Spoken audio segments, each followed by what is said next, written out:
Structure of atom में आज हम Bohr model of hydrogen atom पढ़ेंगे।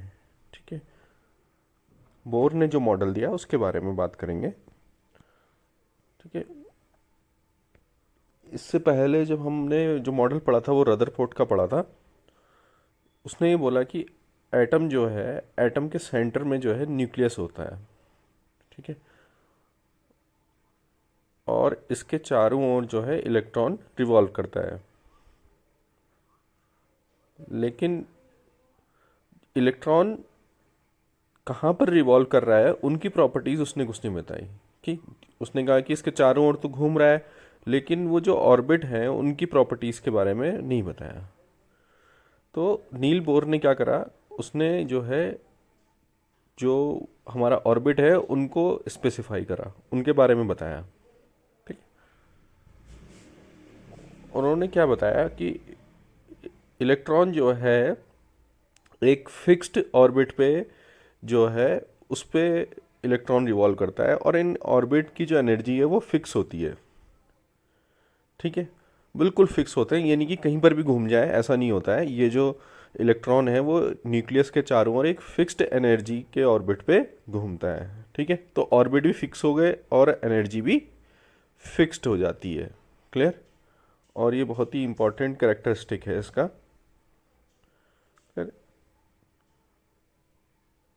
अब यहाँ पर तक बोर कैसे पहुँचे, इसके लिए हमें इससे पहले के दो डेवलपमेंट पे जाना पड़ेगा।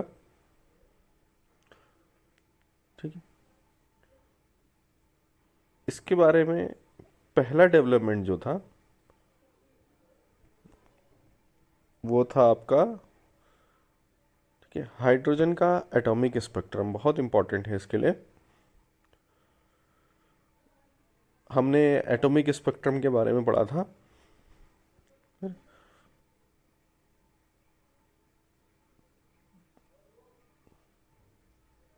पहली जो प्रॉपर्टी है डेवलपमेंट जो है वो आपका हाइड्रोजन का एटॉमिक स्पेक्ट्रा हो गया। दूसरा जो है पार्टिकल नेचर ऑफ, ठीक है, particle nature of electromagnetic radiation. ठीक है, वैद्युत चुंबकीय जो विकिरण है उसका पार्टिकल नेचर। ठीक है, जहाँ पर हमने पढ़ा था कि कण की तरह बिहेव करता है। प्लांक ने जो है इसको दिया था सबसे पहले, फिर आइंस्टाइन ने दिया था। ठीक है, फिर फोटो इलेक्ट्रिक इफेक्ट हम पढ़ चुके हैं इसके बारे में। तो इन दो चीज़ों के बारे में हम पढ़ चुके हैं। इन दोनों चीज़ों को जानने के बाद ही जो है बोर जो है यहाँ तक पहुँचे और उन्होंने ऑर्बिट का कॉन्सेप्ट दिया, फिक्स्ड एनर्जी और फिक्स्ड ऑर्बिट का कॉन्सेप्ट दिया उन्होंने उसके बाद। ठीक है,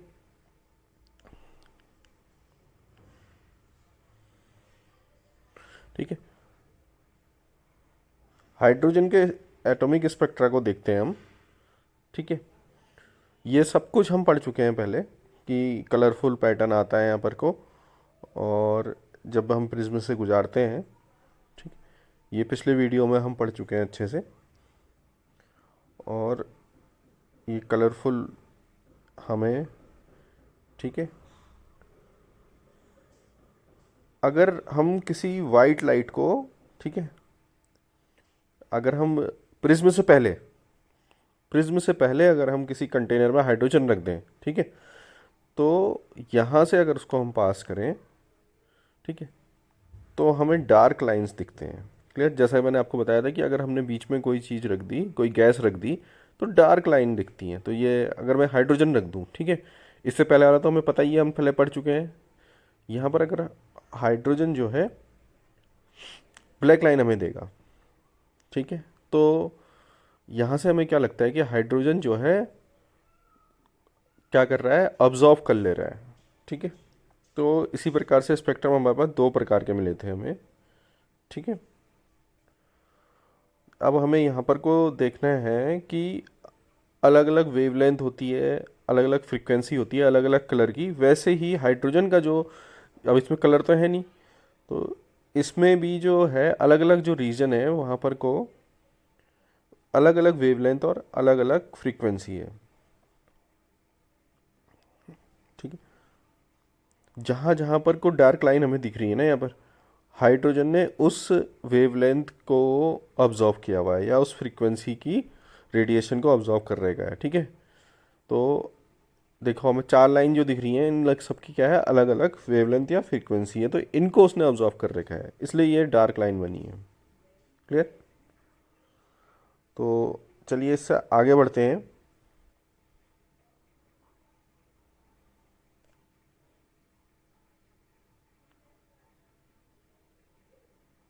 ठीक है।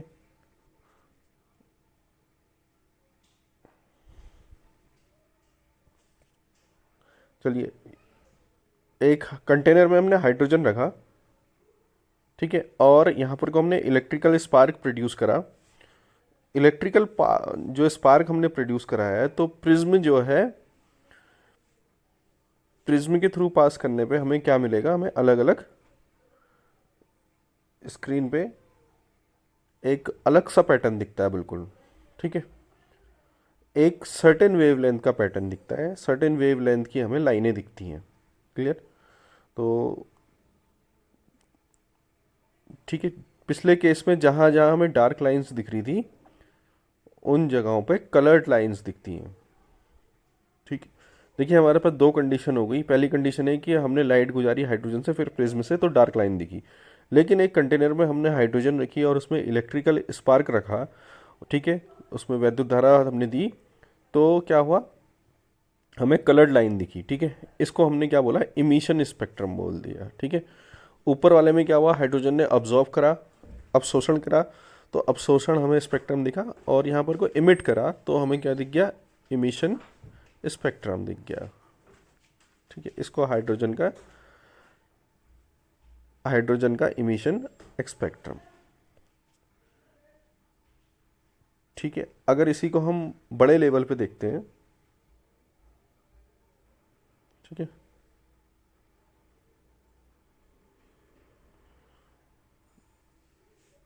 ठीक है, ऐसे और भी लाइन, ये तो विजिबल रीजन के लाइन हो गए, तो ऐसे और लाइन भी होते हैं जो अल्ट्रावायलेट या जो है इंफ्रारेड रीजन में रहते हैं, यूवी या आईआर रीजन में रहते हैं। तो वो अलग अलग लाइंस हमें अलग अलग सीरीज पे हमें दिखती हैं, सिंपल।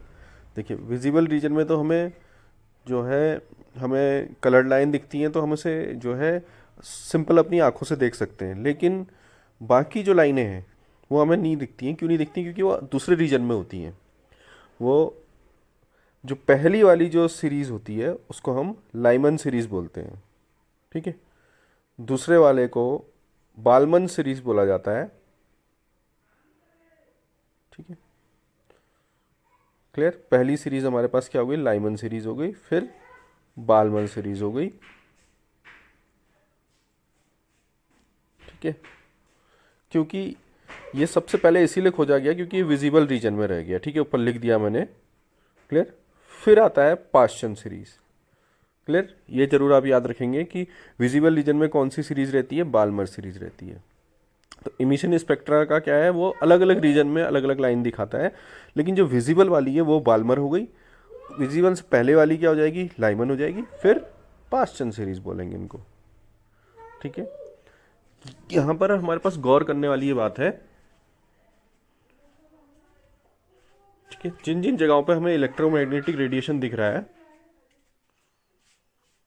ठीक है, तो इन रीजन से जो एसोसिएटेड वेवलेंथ है, इनसे जुड़ी हुई जो वेवलेंथ है हमारे पास,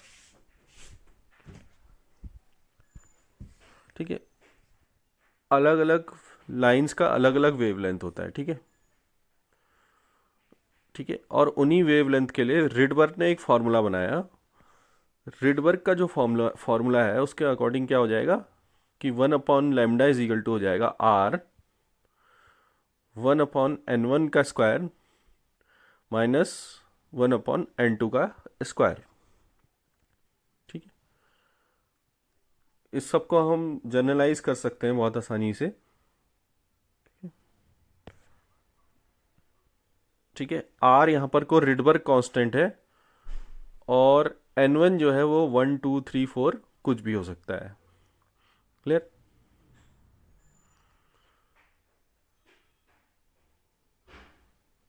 और हमारे पास उसके बाद की जो सीरीज रहेगी, ठीक है, पॉजिटिव यहाँ पर को अगर n की वैल्यू हमारे पास 1 है, n1 की, तो लाइमन सीरीज होगा। n1 की वैल्यू अगर 2 है तो बाल्मर होगा, और n1 की अगर 3 होगा तो पास्चन सीरीज कहलाएगा। ठीक है, तो n2 हमेशा क्या होगा, n2 जो है n1+1 हो सकता है, n1+2 हो सकता है, n1+3 या कुछ भी हो सकता है उससे आगे शो। ठीक है, लेकिन वो n1 से कम नहीं होगा। n1 से 1 ज़्यादा हो सकता है, n1 से 2 या n1 से 3 ज़्यादा हो सकता है। कौन? n2। क्लियर? तो अगर हम यहाँ पर को, जब हमारे पास n1 की वैल्यू 1 है, ठीक है, तो n2 1+1, 1+2 या कुछ भी हो सकता है उससे ज़्यादा, लेकिन 1 नहीं रहेगा। ठीक है, क्लियर? अगर हम कोई भी सीरीज ले लें, किसी को भी कोई भी एग्जांपल से लिख सकते हैं। ठीक है, कई लाइन्स है हमारे पास, जैसे हमारे पास n2 की वैल्यू ऊपर हम देख रहे हैं कि मैंने अलग अलग लिख दी हैं, 2 3 4 5 6 7। ठीक है, क्लियर? चलिए आगे बढ़ते हैं। ठीक है,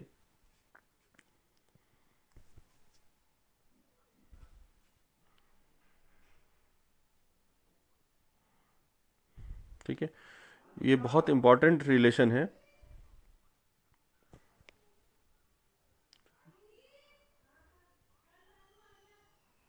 ठीक है, अब जो है पार्टिकल नेचर में आते हैं, इलेक्ट्रोमैग्नेटिक वेव का पार्टिकल नेचर पे।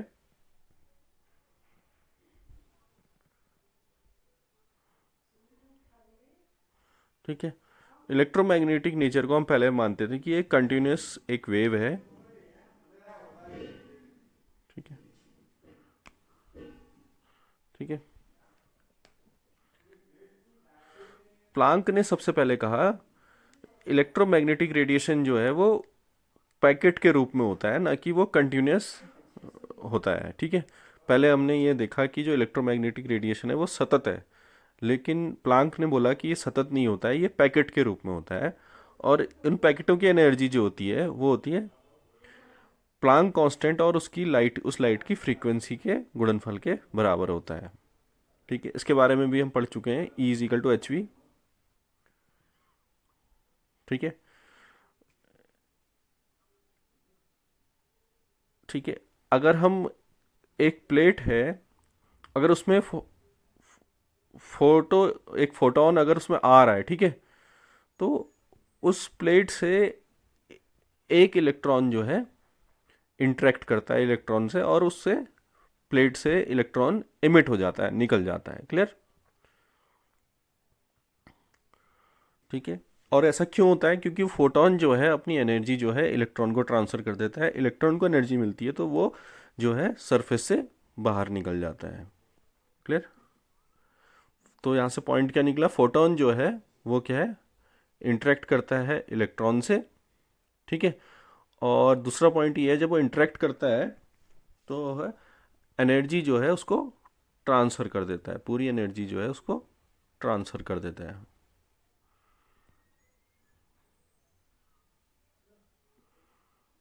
ठीक है,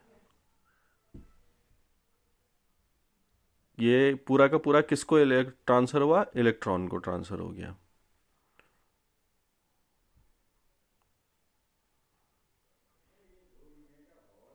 चलिए आगे बढ़ते हैं। ठीक है, तीसरा पॉइंट जो है, ठीक है, ठीक है, जो आगे बढ़ते हैं, तो उस टाइम पे जो सबको पता था वो ये था कि जो स्पीड है लाइट की वो क्या है, वेवलेंथ इंटू फ्रीक्वेंसी है, लैम्डा इंटू वी है। तो यहाँ से क्या आ गया, 1/वेवलेंथ इज इक्वल टू, ठीक है, v/c। ठीक है, frequency upon speed of light या वेव। तो ये हो गया हमारे पास तीसरा पॉइंट। देखिए, पहला पॉइंट क्या है हमारे पास, रिडबर्ग इक्वेशन। दूसरा जो है हमारे पास वो है फोटो इलेक्ट्रिक इफेक्ट की। और तीसरा पॉइंट है हमारे पास 1/λ इज इक्वल टू v/c। ठीक है, इन तीनों को मिलाकर नील्स बोर ने जो है अपना इलेक्ट्रोमैग्नेटिक, सॉरी, एटॉमिक मॉडल दिया था। क्लियर? तो बोर ने कैसे जो है अपना एटॉमिक मॉडल दिया इन सारी चीज़ों से, उसके बारे में हम कल पढ़ेंगे। आज के लिए इतना ही काफ़ी है। Thank you.